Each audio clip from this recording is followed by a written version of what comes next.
want to bring in our guest now, a former IDF spokesperson and senior fellow at the Foundation for Defense of Democracies, Lieutenant Colonel Jonathan Conricus. Jonathan, thanks for being here.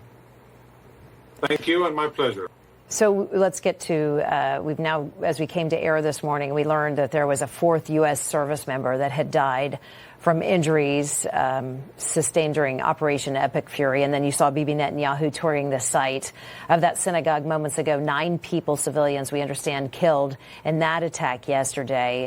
The U.S. soldier we know was critically wounded during the initial attacks. And then he's now passed away this morning due to those injuries. How do military leaders, you being the spokesperson for the IDF at one point, how do they balance achieving these objectives with the growing human cost? You know, when you tour a site like Bibi Netanyahu did, the prime minister just took us there, hearts are heavy and, the people can grow weary at times.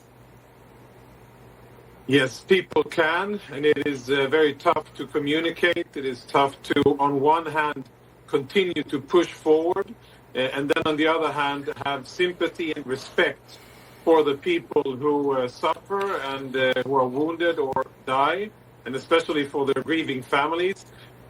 Sadly, it's something that we in Israel are pretty experienced with, and sadly the general public has both experience and I think understanding.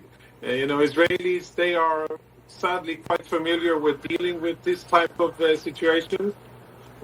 And everybody understands that it is part of war. Unfortunately, in order to retain freedom, in order to be free, in order to defend ourselves, I'm sorry for the sirens in the background, in order to retain freedom, then sacrifices are needed. And I can only hope that, both for Israel and for the U.S., that these amounts will be minimal, and that we'll able to complete the operation here with maximum success, with minimum casualties, both military and, of course, civilian. Did you just say that you're hearing an alarm sound behind you right now, sir?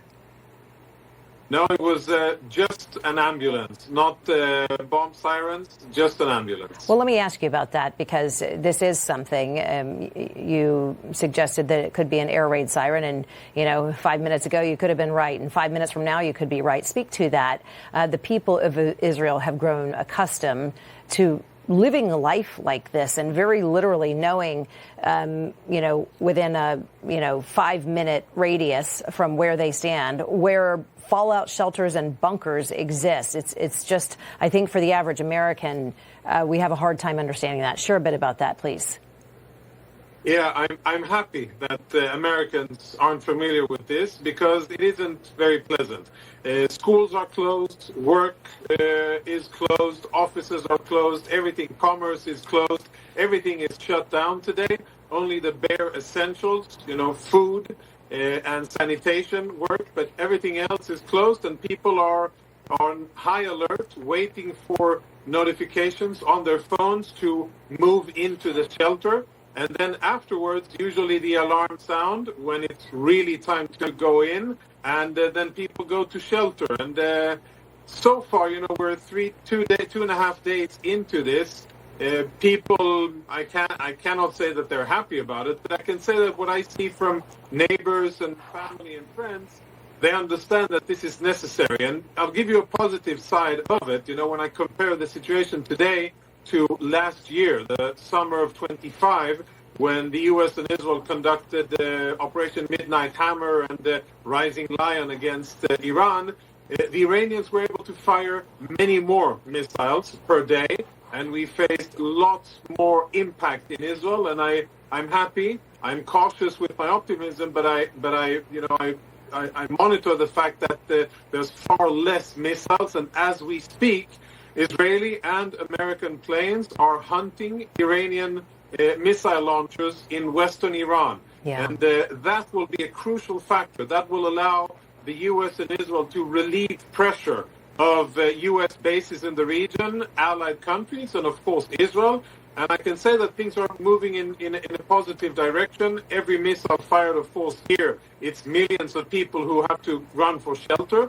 And we understand that it's difficult for other countries as well, but I think it is moving in the right direction. Yeah, and we just saw a moment ago, as you were sharing with us, people who had crowded into, it appeared to be an underground parking garage of sorts, standing around. And I know the IDF spokesperson yesterday had shared basically to stay in the shelter for a good part of the day yesterday. Former IDF spokesperson, senior fellow for the Foundation for the Defense of Democracies, Lieutenant Colonel Jonathan Conricus. Sir, thank you. Stay safe. Thank you, ma'am.